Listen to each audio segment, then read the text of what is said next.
7 days. That's all it took for the house on Hemlock Lane to claim a part of my soul. I was young, arrogant, and in desperate need of a quiet place to finish my novel.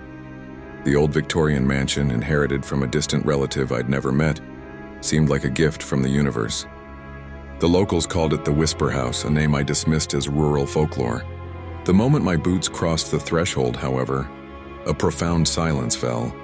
So heavy it felt like a physical weight pressing down on me. Dust motes danced in the slivers of weak sunlight that pierced the grimy windows, and the air was thick with the scent of decay and forgotten memories. It felt less like a house and more like a tomb that had been waiting patiently for its next occupant.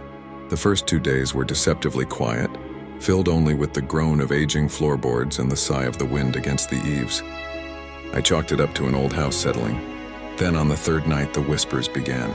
They were faint at first, like the rustling of dry leaves just outside my door, slithering into my subconscious as I tried to sleep.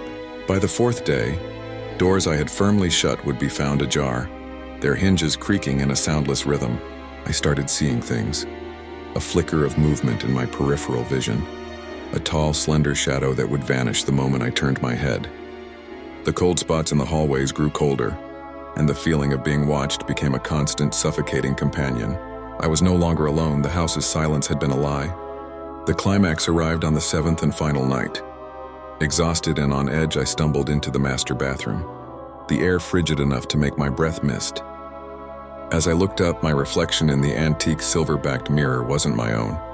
Standing behind me, where only an empty wall should have been, was the translucent figure of a woman.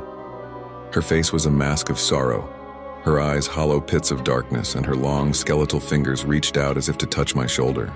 A silent scream tore from her ethereal mouth, but the only sound in the room was the frantic hammering of my own heart.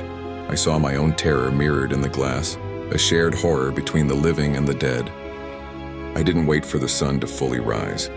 As the first pale light of dawn painted the sky, I threw my belongings into my car and fled, not daring to look back.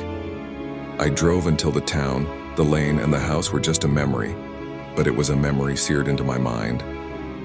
I had sought solitude for 7 days, but what I found was a companion I could never escape. She is the shadow that follows me, the whisper in the quiet rooms, the face I sometimes see in the reflection of a darkened window. I left the house, but its other resident never left me.